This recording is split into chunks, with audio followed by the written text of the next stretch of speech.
আমার নাম নিসা। আমি আরবি এবং কোরিয়ান ভাষার অনুবাদক। আমি ডক্টর জাকির নায়েককে একটি প্রশ্ন করতে চাই। আমার বস ধর্ম মানেন না, কিন্তু তিনি কিছু প্রশ্নগুলো আমাকে করেছেন। তিনি বলেছেন যদি এই প্রশ্নের উত্তর পান তবে হয়তো ইসলাম গ্রহণ করবেন। আমি উত্তর দিতে পারিনি, তাই ডাক্তার দয়া করে প্রশ্নটি শুনুন। আমার বস বলেছেন কেন কোরআনে কৃত্রিম বুদ্ধিমত্তা, এআই এবং কম্পিউটার প্রযুক্তি সম্পর্কে কিছু বলা হয়নি, কারণ এখন এআই খুব বিপজ্জনক হয়ে গেছে। এটি অনেক কিছু করতে পারে, যে কোনো কিছু সিদ্ধান্তও নিতে পারে। আমার বস এ ব্যাপারে খুব কৌতূহলী। ধন্যবাদ। আপনার বসকে বলুন কোরআন কোনো সায়েন্সের বই নয়। SCIENCE। যদি কোরআন সায়েন্সের বই হতো তবে এটি বিশালাকারের হতো। এই যে ভবনটি দেখছেন এর ভেতরে যত বই রাখা সম্ভব সব বই মিলেও এর সমান হতো না। যদি কোরআন বিজ্ঞানের বই হতো আর এতে সব বৈজ্ঞানিক তথ্য উল্লেখ করা থাকতো, তাহলে কোরআন এতটা বিশাল হয়ে যেত যে আপনি কোনোদিনও তা পড়ে শেষ করতে পারতেন না। আপনি কি বুঝতে পারছেন? হ্যাঁ ডক্টর। কোরআন কোনো সায়েন্সের বই নয়। সায়েন্স, আপনি যদি জিজ্ঞাসা করেন কোরআনে কি লেখা আছে 2 আর 2 মিলে 4 হয়, না, কোরআন কোনো সায়েন্সের বই নয়। এটি নিদর্শনের বই। SIGNS। তাই আমাদের দেখতে হবে কোরআনে যা কিছু বলা হয়েছে তা যেন ভুল না হয়। যদি আপনি মনে করেন যে কোরআনের সব কিছুই উল্লেখ থাকা উচিত, তাহলে ভাবুন তো বিজ্ঞানে কত হাজার হাজার PhD আছে, doctor, engineer, heart specialist, brain specialist. এই সব কিছু যদি কোরআনে লেখা হতো আর আপনি তা পড়া শুরু করতেন, তাহলে আপনার পুরো জীবনেও তা শেষ করতে পারতেন না। ঠিক না বেঠিক? সুতরাং কোরআনে বিজ্ঞানের সব কিছু উল্লেখ নেই, দয়া করে ভুল বুঝবেন না। কিন্তু কোরআনে যা কিছু বলা হয়েছে তার কোনোটিই ভুল নয়। যদি কোরআনে এমন কোনো বৈজ্ঞানিক তত্ত্ব থাকে যা ভুল প্রমাণিত হয়, তবে তা আল্লাহর পক্ষ থেকে হতে পারে না।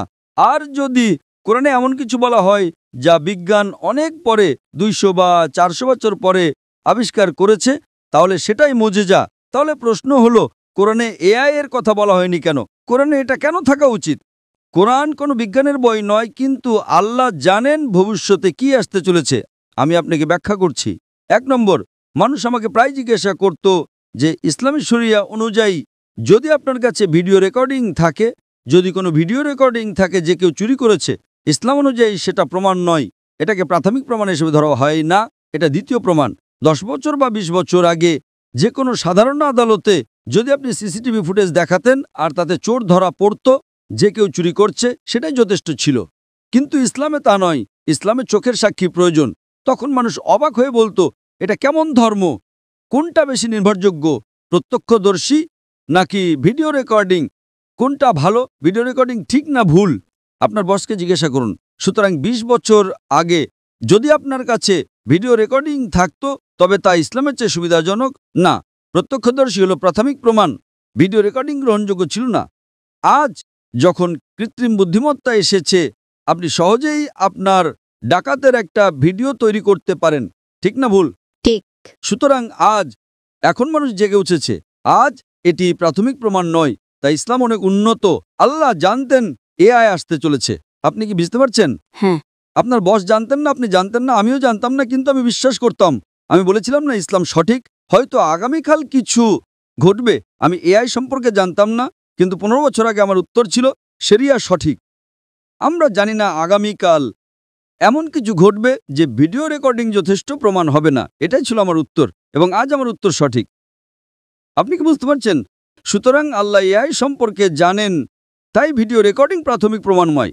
আপনি কি বুঝতে পারছেন? হ্যাঁ। কিন্তু প্রত্যক্ষদর্শী হলো প্রাথমিক প্রমাণ। সুতরাং আল্লাহ AI সম্পর্কে জানেন। যদি তিনি সবকিছু লিখতে শুরু করেন, আপনি ছোট কোরআনই পড়েননি, আপনি চিকিৎসা, ভ্রূণতত্ত্বে সবকিছু সম্পর্কে কি পড়বেন? না, এটি টেলিগ্রাফিক মেসেজ। সুতরাং এটি ঈশ্বরের পক্ষ থেকে নয়, তা প্রমাণ করার জন্য আপনাকে ভুল খুঁজে বের করতে হবে। কিন্তু এটি ঈশ্বরের পক্ষ থেকে, তা প্রমাণ করার জন্য আপনাকে এমন জিনিসের কথা বলতে হবে যা মানুষ জানত না। আপনি কি বুঝতে পারছেন? একেই বলে অলৌকিকতা। কিন্তু এখানে সবকিছু উল্লেখ করা হয়নি। আশা করি এটি উত্তরটি পেয়েছেন। আপনাকে অনেক ধন্যবাদ ডক্টর।